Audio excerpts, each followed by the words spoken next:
This is Pokling 888 Telemetrading Daily Market Research and Data Analysis. The top 10 most active companies in the Philippine Stock Exchange in terms of volume are the following. AC Energy Philippines fell down 0.52 cents or 4.61% to close at a price of 10 pesos and 79 cents per share with a volume of 129.88 million. All-day marts depreciated zero point zero 0.02 cents or 2.78% to close at a price of 0.70 cents per share with a volume of 104.91 million. Mark Ventures fell down 4.29% or zero point zero 0.06 cents to close at a price per share of 1 peso and 34 cents per share with a volume of 64.67 million. Monde Nissin fell down 0.12% or 0.02 cents to close at a price of 17 pesos per share with a volume of 59.1 million.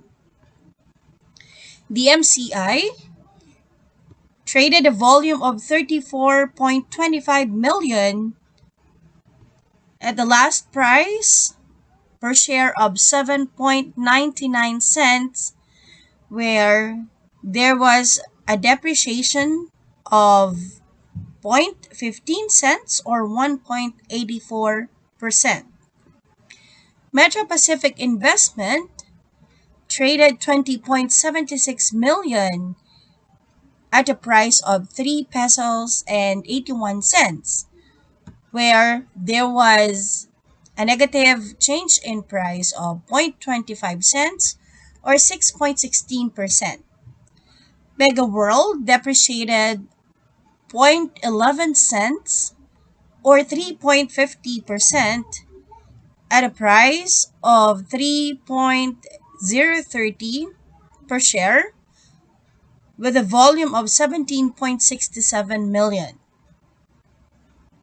Bloomberry Resorts went down 0.79 cents or 10.14% to close at a price of 7 pesos per share with a volume traded 11.49 million.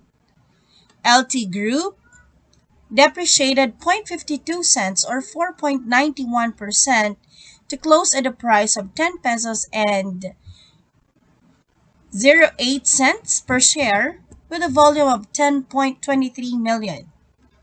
Semirara Mining went up 0.25 points or 0.25 cents or 1.09% to close at a price of 23 pesos and 10 cents per share at a volume of 3.40 million. And here are the top gainers companies. TKC Metals went up 0.17 cents or 20.73% at a price of 0.99 or 99 cents per share.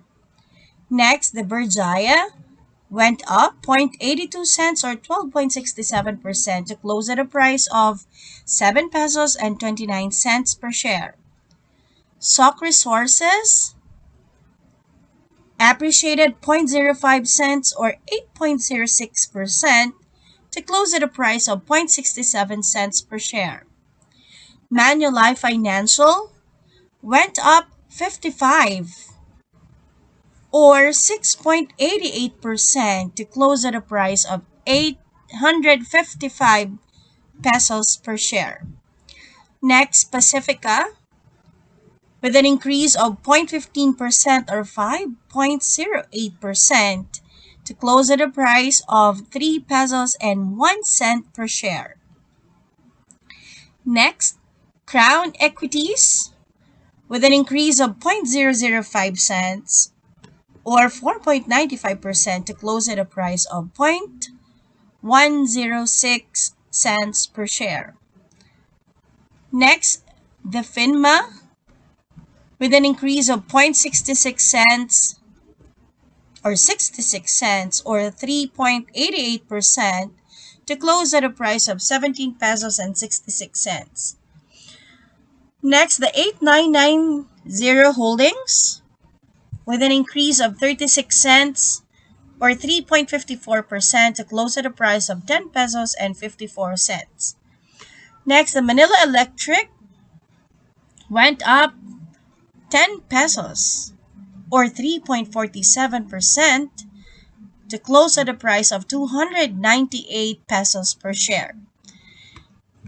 And the last, the STI Education Systems went up 0.010 or 0.10 cents, equivalent to 2.90% to close at a price of 0.355 cents per share. And here are the top losers companies. ATN Holdings went down 0.065 cents or 13.40% to close at a price of 0.42 cents per share. The Bloomberry Resorts depreciated 0.79 or 79 cents, equivalent to 10.14% to close at a price of 7 pesos per share. Alliance Foods depreciated 0.050 or 8.62% to close at a price of 53 cents per share. Macro Asia depreciated 0.48 or 48 cents or losses of 8.60% to close at a price of 5 pesos and 1 cent.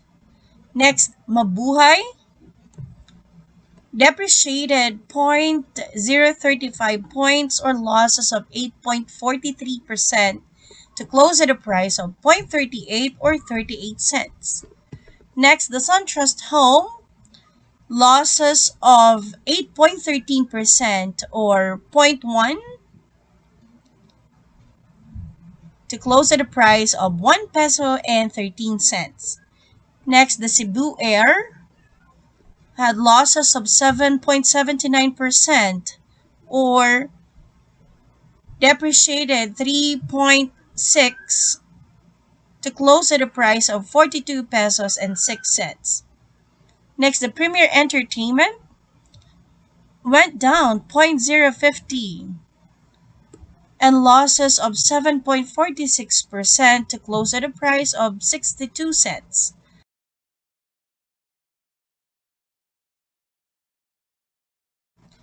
Next, the Solid Group went down 0.08 or 6.72% losses to close at a price of 1 peso and 11 cents per share. And the last is the Adok Big Wedge went down 0.39 points or 6.53% losses to close at a price of 5 pesos and 58 cents per share.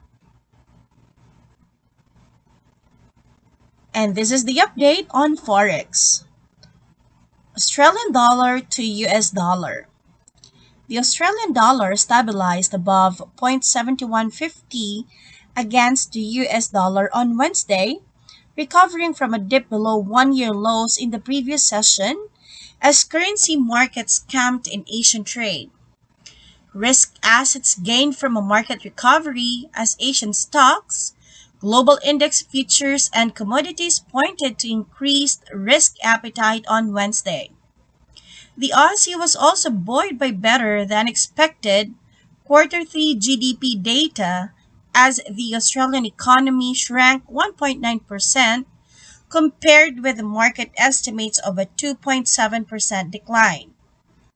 Meanwhile, the Omicron variant added downward pressures to the currency as it pauses economic risks and supports the Reserve Bank of Australia's position to keep easy monetary policies. The central bank reaffirmed in its latest minutes that it is prepared to be patient until wage and inflation targets are met and that a 2024 rate hike is still its central case. Here are the updates on commodities. For gold price, gold weekend closed to 1 month lows below 1,790 US dollars an ounce on Wednesday, after getting hit by hawkish remarks from the Federal Reserve chief. Fed Chair Jerome Powell said on Tuesday that central bank will discuss speeding up its bond buying taper at the December meeting, citing a strong economy and expectations that factors pushing inflation upward will linger well into next year. His comments buoyed the dollar and treasury yields, further pressuring the bullion. Higher interest rates raise the non-interest bearing metals opportunity cost and reduce its appeal, while a stronger dollar makes the yellow metal more expensive for buyers with other currencies. For crude oil, WTI crude futures bounced back above $69 per barrel on Wednesday, recouping some losses after dipping below $65 in the previous session as market zero in an OPEC's response to the threat of a hit to fuel demand from the Omicron variant. OPEC will meet on Wednesday ahead of another meeting with its allies on Thursday. The group is widely expected to pause plans to add 400,000 barrels per day of supply in January due to demand and supply factors, with the new variant prompting fresh travel curbs and after major consumers released emergency reserves. However, a Reuters survey found that even if the group decides to go ahead with the planned supply increase, it may struggle to add much due to capacity constraints. Meanwhile, data from the American Petroleum Institute show that U.S. crude stocks declined less than expected, while gasoline inventories rose despite expectations for no change.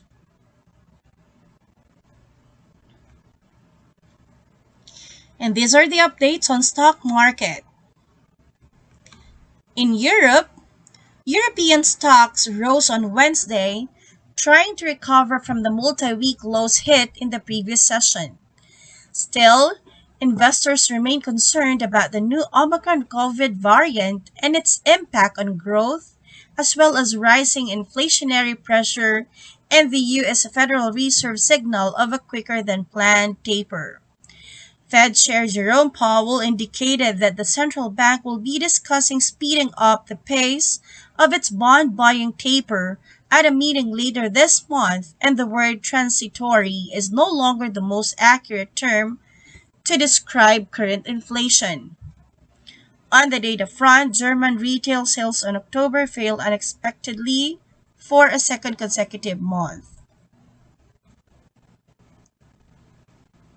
In the Germany stock market index, it went up 234.53 or 1.55% to close at a price of 15,334.66. In United Kingdom, the FTSE 100 rose above 7,130 on Wednesday as the global equity market tried to recover from a dramatic sell-off that saw the index hit a near 7-week low in the previous session. Still, concerns over the spread of the Omicron variant, coupled with ongoing price pressure and the Fed's signal of faster tapering, mounted. On Tuesday, the U.S. Central Bank's chief said the Fed will discuss whether to reduce their bond purchases faster than previously anticipated at its next meeting, and the word transitory is no longer the most accurate term to describe current inflation. On the economic data front, British house price growth accelerated in November. In Italy, the FTSE MIB rebounded 1% to surpass the 26,000 level on Wednesday after touching 11-week lows in the previous day, as investors remain concerned about the economic impact on the Omicron variant, higher inflationary pressure, and hawkish remarks by the Fed. Before last session's close, Fed Chair Powell said tapering could be sped up as inflation is no longer transitory and the economy is showing signs of recovery. Domestically, preliminary data indicated consumer inflation was at over 13-year highs in November. Meanwhile, the Italian government is reportedly considering the return of mandates for outdoor mask usage as the country struggles to slow its fourth pandemic wave and has already detected cases of the Omicron variant. On the corporate front, the energy sector led the gains, supported by SAPIM 2.7% and ENI 2.4%. In US stock futures rose on Wednesday after selling off in the previous session as hawkish remarks from Federal Reserve Chair Jerome Powell added to nagging uncertainty around the Omicron variant and its likely effect on the economy. Dow Jones futures edged up 0.4%, while S&P 500 and Nasdaq 100 futures gained 0.7% and 0.8% respectively. Powell said on Tuesday that central bank will discuss speeding up its bond buying taper at the December meeting, signaling to markets that the Fed is focusing on addressing inflation instead of the threat from the new variant. US stocks were also pressured by remarks from Moderna CEO saying he expects existing vaccines to be less effective against the Omicron variant, along with Regeneron, which likewise flagged the efficacy of its therapeutics on the new variant. All sectors fell during the regular session, led by the communication services, utilities, and consumer defensive stocks. In Japan, the Nikkei 225 index edged up 0.41% to close at 27,936, while the broader Topix index rose 0.44% to 1,937 on Wednesday as Japanese stocks eked out gains in a choppy session amid lingering uncertainty around the Omicron variant and its impact on the global economy. The Japanese government stepped up virus containment measures after confirming the country's first Omicron variant case on Tuesday involving a man who traveled from Namibia. Hawkish remarks from Federal Reserve Chair Jerome Powell signaling readiness to speed up stimulus tapering to curb inflation, also capped gains. Market leaders include Lasertec Corporation 2.34%, Toyota Motor 2.22%, Nippon Yusen 2.57%, Daikin Industries 4.47%, and Fanuc Corporation 4.45%. In China, the Shanghai Composite Index edged up 0.36% to close at 3,577 Chinese yuan, while the Shenzhen Component Index shed 0.01% to 14,794 Chinese yuan on Wednesday, as mainland stocks traded cautiously and remained marginally correlated to wild fluctuations among global peers. As global equities swung between sharp sell-offs and recovery rallies due to uncertainties around the Omicron variant and hawkish Fed signals, Chinese mainland stocks remained in a tight trading range. Meanwhile, China's November factory activity data came in mixed, with Caixin PMI pointing to a contraction, while official data showed unexpected growth in the manufacturing sector. Market leaders include Shaanxi Special 6.26%, Shanxi Meixin 10%, Sesap Solar 10%, Yubei Yuwa 10%, and Giga Device Semiconductor 10%, while some of the laggards were Longi Green Energy 3.84% or negative 3.84%, Goshen High Tech negative 4.9%, and Shenzhen Zonghua negative 6.27%.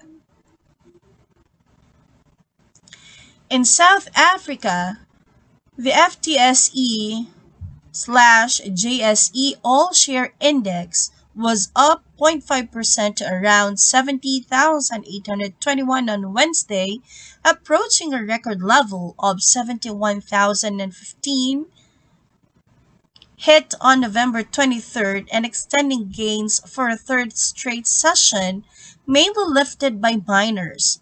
Meanwhile, investors continued to monitor news about the new Omicron COVID variant, while also digesting the prospect of faster tapering by the Federal Reserve. On the data front, ABSA's Purchasing Managers Index for November is due later. In Australia, the S&P or ASX 200 index fell 0.28% to close at 7,236 on Wednesday as Australian authorities confirmed the first community case of the Omicron variant, stoking fears of new restrictions and a longer path to economic recovery.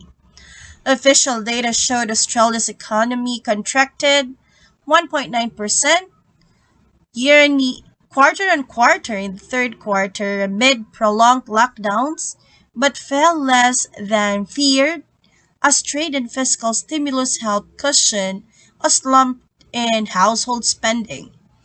Technology firms, consumer and travel related stocks led the market declines, with losses from Afterpay 2.16%, Woolworths Group 2.4%, IDP Education 6% losses, Transurban Group 1.1% losses, and Qantas Airways 2.17% losses. Meanwhile, heavyweight miners resisted the sell-off after benchmark iron ore contracts soared late on Tuesday, led by gains from BHP Group 1.35%, Fortescue Metals 1.53%, and Rio Tinto 2.42%. Here are the updates on bonds. In US, the yield on 10-year Treasury notes rebounded from a 9-week low to 1.5% on Wednesday as investors balanced concerns over the emergence of a new coronavirus variant with prospects of a faster tapering by the U.S. Federal Reserve.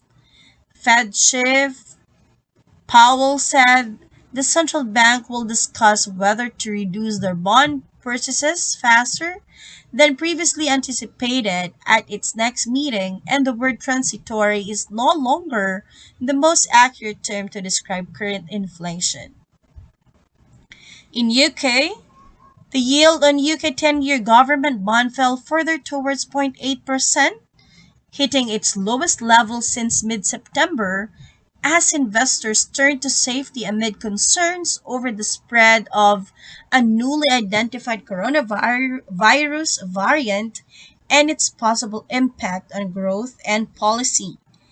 The new variant, which could be significantly more resistant to current vaccines due to a significantly altered spike protein, prompted some countries, including the UK, to announce a temporary ban on flights from South Africa and several neighboring countries. On the monetary policy front, doubts arose on whether the Bank of England will raise interest rates at its December meeting.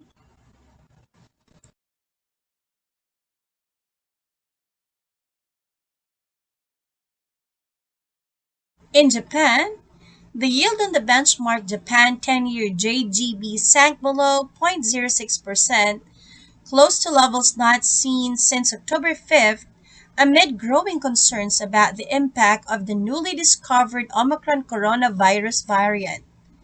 Traders fear the battle against COVID-19 could get much more difficult because this strain exhibits several mutations in the spike protein targeted by existing vaccines.